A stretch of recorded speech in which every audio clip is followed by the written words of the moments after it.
Hi hello എല്ലാവർക്കും Suja's kitchen വെള്ളിലേക്ക് സ്വാഗതം. ഇന്നത്തെ വീഡിയോ ചെറുപയർ പരിപ്പില്ലേ പായസം വെക്കണത് തൊലി കളഞ്ഞുള്ള അതും നിലക്കടലയും ഗോതമ്പ് പൊടിയും കൂട്ടിയിട്ടുള്ളൊരു സ്നാക്സ് ആട്ടോ. അപ്പോൾ അതെങ്ങനെ തയ്യാറാക്കാൻ നമുക്ക് നോക്കല്ലേ, വീഡിയോയിലേക്ക് പോകട്ടെ. അപ്പോൾ ആ ചെറുപയർ പരിപ്പ് ഞാൻ നന്നായി കഴുകി 2-3 വട്ടം കഴുകിയിട്ട് അരിപ്പയിൽ വാറ്റിച്ചെടുക്കട്ടെ, വെള്ളം പോയാൽ. അപ്പോൾ അര കപ്പോട് ഒരു കപ്പ് എടുത്തിട്ടുണ്ടായിരുന്നേ. ഇപ്പോൾ നനഞ്ഞപ്പോൾ ഒരു കപ്പ് അര കപ്പിലും കൂടുതലായിട്ട്. അപ്പോൾ ഒരു പാൻ വെച്ചിട്ടുണ്ട്. ആ പാനിലേക്ക് നമ്മൾ കഴുകിയ പരിപ്പ് ഇടാം കേട്ടോ, ചെറുപയർ പരിപ്പ് ഇട്ടിട്ട് ഒന്ന് നന്നായി റോസ്റ്റ് ചെയ്തെടുക്കണം കേട്ടോ. നന്നായി പൊടിക്കാളാണ്, അപ്പോൾ നന്നായി റോസ്റ്റ് ചെയ്തെടുക്കണം ഒന്ന്. അപ്പോൾ ഏതാണ്ട് ഒരു ഇതായിട്ടുണ്ട് കേട്ടോ, റോസ്റ്റ് ആയിട്ടുണ്ട്, കളർ മാറിയിട്ടുണ്ട്. അപ്പോൾ നമുക്കൊരു പാത്രത്തിലേക്ക് മാറ്റാം കേട്ടോ, അരപ്പത്തുനിന്ന്.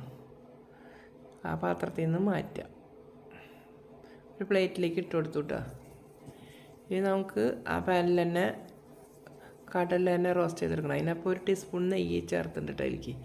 ആ നെയ്യിൽ നമുക്ക് കടല ഉണ്ടല്ലോ, നിലക്കടല ഇട്ടിട്ടൊന്ന് റോസ്റ്റ് ചെയ്തെടുക്കുക. അപ്പോൾ അതധികം കരിയേണ്ട കേട്ടോ, ചെറിയ ഫ്ലെയിം ഇട്ടിട്ട് അതിലിട്ടിട്ടൊന്ന് കളർ മാറിയാൽ ആദ്യമായിട്ട്. അപ്പോൾ കോരിയെടുക്കാം നമുക്ക്, പെട്ടെന്ന് കരിഞ്ഞ് പൂട്ടാം. ഇപ്പോൾ ഭാഗത്തിനായിട്ട് നമുക്ക് കോരിയെടുക്കാം, കടല എടുക്കാം അങ്ങോട്ട് കോരി. ഇനി ആ നെയ്യിലേക്ക് നമുക്ക് ഗോതമ്പ് പൊടി അര കപ്പ് തന്നെ കേട്ടോ, അര കപ്പ് ചെറുപയർ പരിപ്പ് എടുത്തില്ല. അപ്പോൾ അര കപ്പ് ഗോതമ്പ് പൊടി എടുത്തിട്ടുണ്ട് കേട്ടോ. അത് ആ നെയ്യിലിട്ടിട്ട് നന്നായി റോസ്റ്റ് ചെയ്തെടുക്കുക കേട്ടോ. നല്ലൊരു വറവുമണമൊക്കെ വരുമ്പോൾ നമുക്ക് ഇറക്കാം. അപ്പോൾ നെയ്യിൽ കിടന്ന് ഇങ്ങനെ ഗോതമ്പ് പൊടി ഒരു വറവായിപ്പോൾ ഒരു മണമൊക്കെ വന്നിട്ട്, അപ്പോൾ നമ്മളത് ഇറക്കി വെച്ചു. അതിലേക്കൊരു 3 അച്ച് ശർക്കര നമുക്ക് ഉരുക്കാൻ വെക്കാം കേട്ടോ. അപ്പോൾ ശർക്കര അതിലേക്ക് ആവശ്യമാണ്, അത് ഉരുക്കാൻ വെച്ചിട്ടുണ്ട്. ഒരു കപ്പ് വെള്ളം ഒഴിച്ചിട്ട്. അപ്പോൾ നമ്മൾ വറുത്ത് വെച്ച ചെറുപയർ പരിപ്പും പിന്നെ നിലക്കടലൊക്കെ ചൂടാറിൻ്റെ കേട്ടോ. അപ്പോൾ നമുക്കൊന്ന് പൊടിച്ചിട്ട് വരാം, അത് മിക്സിയുടെ ജാറിലിട്ടിട്ട്. അപ്പോൾ നന്നായി നൈസായി പൊടിക്കണം കേട്ടോ. പൊടിക്കുമ്പോൾ അതിൽ ഒരു 5-6 ഏലക്കായി ഇട്ടു കേട്ടോ, ചെറിയ ഏലക്കായിന്, അത് കാരണം 5-6 ഇട്ടു കേട്ടോ. അപ്പോൾ ഒന്ന് നന്നായി അടിച്ചിട്ട് വരാം, അത് എല്ലാം കൂടിയിട്ട്. അപ്പോൾ അത് അടിച്ച് കൊണ്ടുവന്നിട്ടാണ് നല്ല നൈസായി പൊടിഞ്ഞിട്ട് കിട്ടിയിട്ടുണ്ട്. ഇനി നമുക്ക് അത് ഒരു ശർക്കര ഉരുക്കി നോക്കട്ടെ.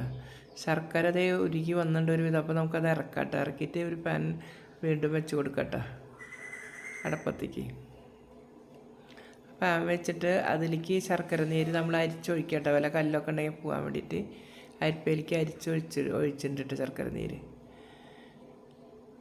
അപ്പോൾ ആ ശർക്കര നീരിലേക്ക് നമ്മൾ ആദ്യം റോസ്റ്റ് ചെയ്ത് വെച്ചില്ലേ ഗോതമ്പ് പൊടി, അത് ചേർത്ത് കൊടുത്തിട്ട് എന്നിട്ട് ഒന്ന് മിക്സായി നന്നായി ഇളക്കുക കേട്ടോ. അതിന് ശേഷം നമ്മൾ ചെറുപയർ പരിപ്പും നിലക്കടലയും വറുത്ത് പൊടിച്ചില്ലേ, അത് ചേർത്ത് കൊടുക്കുക കേട്ടോ.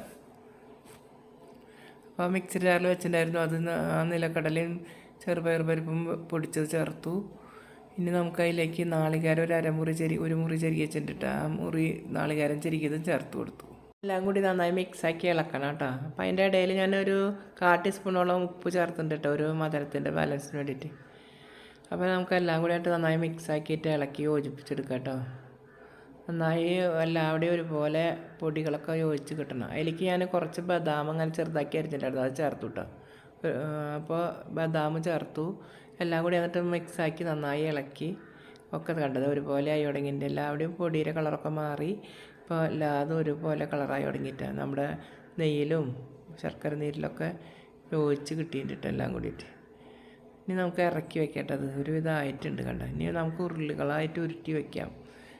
മാവും പൊടി കയ്യിൽ കിടന്ന് വെന്ത് നന്നായി ഇതായിട്ടിട്ട്. അപ്പോൾ ഇറക്കി വെച്ചപ്പോൾ ഒരു കിണ്ണത്തിൽ ഒരു വേറെ പ്ലേറ്റിലേക്ക് ഞാനത് ചൂടാറാനായിട്ട് ഇട്ട് കൊടുത്തിട്ടുണ്ടായിരുന്നു കേട്ടോ. അപ്പോൾ ഒരുവിധം കുറച്ചൊക്കെ ചൂടാറിയിട്ടുണ്ട്, എന്നാലും കുറച്ച് ചൂടുണ്ട്. ചൂടോട് കൂടി പിടിക്കണം, അല്ലെങ്കിൽ ഉണ്ട ശരിയായി കിട്ടില്ല. അപ്പോൾ ഞാൻ കൈമ കുറച്ച് നെയ്യ് പറ്റിയിട്ട് ഒന്നുകൂടി ഒന്ന് മിക്സാക്കി കുഴച്ചിട്ട് നമുക്ക് ഉരുട്ടി തുടങ്ങാം കേട്ടോ. അപ്പോൾ 2 കൈമേലും നെയ്യ് പറ്റിയിട്ടുണ്ട്, അതൊന്ന് 2 കൈ കൊണ്ടും നമുക്കൊന്ന് നന്നായി കുഴച്ചിട്ടെടുക്കാം കേട്ടോ. അപ്പോൾ ഒന്ന് ആറി കിട്ടും, കുഴച്ച് ശരിയാക്കുമ്പോൾ ഒന്ന് ആറിയാൽ നമുക്ക് ഉരുട്ടാൻ സുഖം കേട്ടോ. ഒരുവിധം കുഴച്ച് ശരിയായിട്ടുണ്ട് കേട്ടോ. ഇനി നമുക്ക് ഓരോ ഉരുളകൾ എടുത്തിട്ട് ഉരുട്ടിയെടുക്കുക കൈൻ്റെ ഇടയിലിട്ടിട്ട്. അപ്പോൾ ഒരുവിധം ഉരുട്ടിയത് കണ്ടോ, ഉരുളകൾ ഓരോന്നും ഇതുപോലെ ഉരുട്ടി വയ്ക്കുക കേട്ടോ. പിന്നെ ചെറുപയർ പരിപ്പൊക്കെ അല്ലേ, നല്ല പ്രോട്ടീൻ ഉള്ളതല്ലേ. അപ്പോൾ കുട്ടികൾക്കൊക്കെ ഇങ്ങനെ ഉണ്ടാക്കി കൊടുത്താൽ കഴിച്ചാൽ നല്ലതാണ്, വലിയവർക്കായാലും കഴിക്കാം കേട്ടോ. അപ്പോൾ നമുക്ക് മുതിർന്നവർക്കും വലിയവർക്കും ചെറിയവർക്കൊക്കെ ഒരുപോലെ കഴിക്കാൻ പറ്റുന്ന ഒരു സ്നാക്സ് കേട്ടോ അത്. കഴിക്കാൻ നല്ല ടേസ്റ്റൊക്കെ ഉണ്ട് കേട്ടോ. നല്ല നന്നായി നെയ്യിലൊക്കെ റോസ്റ്റ് ചെയ്തുണ്ടാക്കിയ കാരണം നല്ലൊരു പ്രത്യേക ടേസ്റ്റ് കഴിക്കാൻ. പിന്നെ നമ്മുടെ സാധാരണക്കാരുടെ വീട്ടിലൊക്കെ ഒരുവിധമുള്ള സാധനങ്ങളല്ലേ ഇതൊക്കെ. അപ്പോൾ അതൊക്കെ കാരണം പെട്ടെന്ന് തന്നെ ഒരു 5 മിനിറ്റ് കൊണ്ടൊക്കെ നമുക്കിത് തയ്യാറാക്കി എടുക്കാനും വേഗം സുഖം കേട്ടോ. ഒക്കെ ഒന്ന് റോസ്റ്റ് ചെയ്തെടുത്താൽ വേഗം പൊടിച്ച് കഴിഞ്ഞാൽ ശർക്കര ഉരുക്കി നമുക്ക് നമ്മുടെ സ്നാക്സ് പെട്ടെന്ന് തയ്യാറാക്കാനും പറ്റും കേട്ടോ.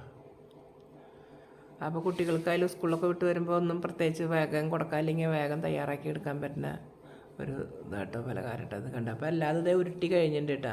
ഇനി നമുക്കിത് റെസിക്കേഡ് കോക്കനട്ട് ഉണ്ട് കേട്ടോ. അതിലൊന്നും ഉരുട്ടിയിട്ട് വെച്ച് കഴിഞ്ഞാൽ നല്ല ഷോണ്ട് ഇടാൻ കാണാം. അപ്പോൾ അതിൽ ഒന്ന് റെസിക്കേഡ് കോക്കനട്ടിലൊന്നല്ലാതെ നമുക്കൊന്ന് അങ്ങനെ ഉരുട്ടിയെടുക്കാം കേട്ടോ. കണ്ടോ അങ്ങനെ പിടിച്ച് അപ്പോൾ അതുമ്പോൾ പിടിച്ചിട്ട് നല്ല ഭംഗിയിൽ ഇങ്ങനെ ഇരിക്കും. അപ്പോൾ എല്ലാതും ഇതുപോലെ നമുക്ക് റെസിക്കേഡ് കോക്കനട്ടിൽ ഉരുട്ടിയെടുത്ത് വെക്കാം കേട്ടോ.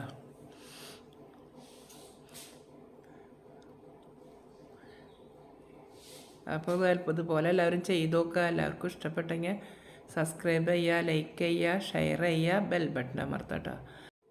പുതുതായി വല്ലവരും കാണുന്നവരുണ്ടെങ്കിൽ ദയവ് ചെയ്ത് സബ്സ്ക്രൈബ് ചെയ്യണം കേട്ടോ. എല്ലാവർക്കും ബൈ.